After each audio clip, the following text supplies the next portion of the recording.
მაშინ სრულიად უმიზეზოდ დააპატიმრეს ქუთათელ გაენათელი მიტროპოლიტი ნაზარი და მასთან ერთად ყოფი სასულიერო პირები. ეპისკოპოსი სოფელ როდინოულში ეკლესიის საკურთხევლად იყო ჩასული.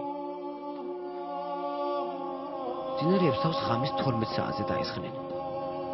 სოფლის საბჭოში მეთვალყურის წერილი მისულა. მღვდლები კონტრევოლუციურ საიდუმლო კრებას ახდენენო.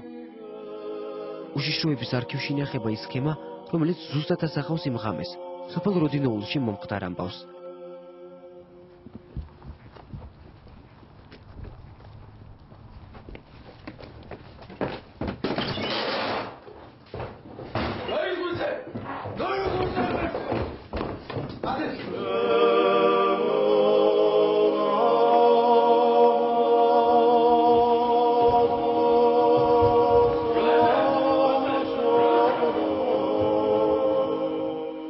კონდახებით უმოწყალოდ სცემეს. სილღამეში წესრების ამარა გამოიყვანეს.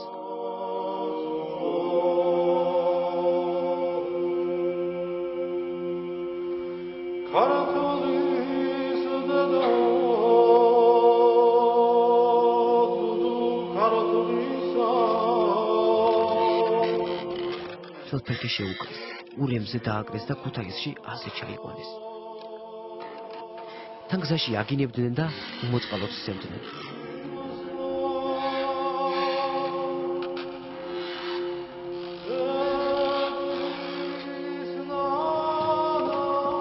გამთენიისას მიიყვანეს ქუთაისის ციხეში.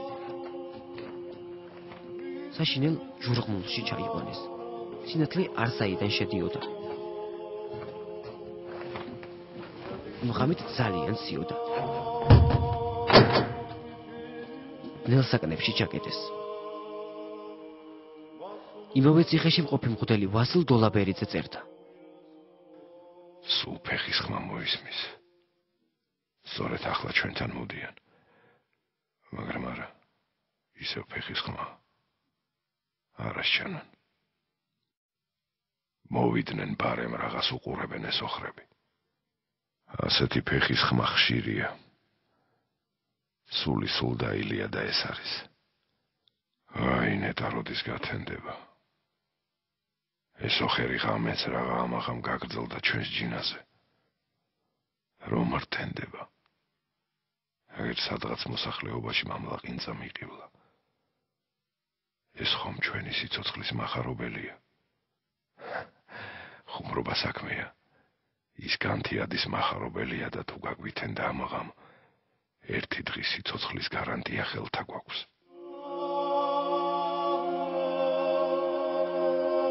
ქვეყნის ღალატში მიტროპოლიტთან ერთად ბრალს დებდნენ დეკანოს გერმანე ჯაჯანიძეს, დეკანოს იეროთევოს ნიკოლაძეს, მღვდელ სიმონ მჭედლიძეს და პროტოდიაკონ ბესარიონ კუხიანიძეს. დიდღანს იყო დავიწყებული და არც ეხლაა მაინცა და მაინც გაცნობიერებული აი ამათი ღვაწლი. ამ ხუთი მღვდლის ღვაწლი, რომლებიც ეწამნენ ქრისტესთვის.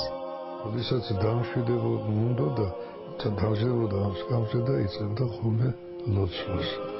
ახლა გამომდინარე ეს ჩვენთვის ძალიან დიდი ნივთი არის და თითქოს და აი ბაბა ჩვენ აქ ყავდეს და ლოცულობდეს ისე გვაქვს წარმოდგენილი. მაშინ ოჯახის წევრებს უთხრეს გადასახლებაში გაუშვიდო. სინამდვილეში კი ეგრეთ წოდებულმა ტროიკამ მათ სხვა განაჩენი გამოუტანა.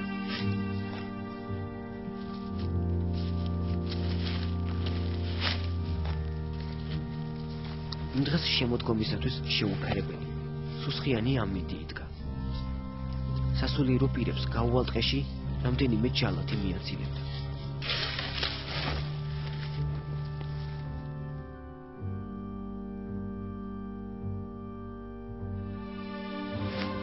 წყალწითელას ველზეც ზეწრების ამარა მიიყვანეს. იცოდნენ რა ელოდათ, მაგრამ უფლისგან მოვლენილ განსაცდელს მოთმინებით იტანდნენ. სასჯელის უმაღლესი ფორმა სისრულეში ახალგაზრდა ჩეკისტმა მოიყვანა.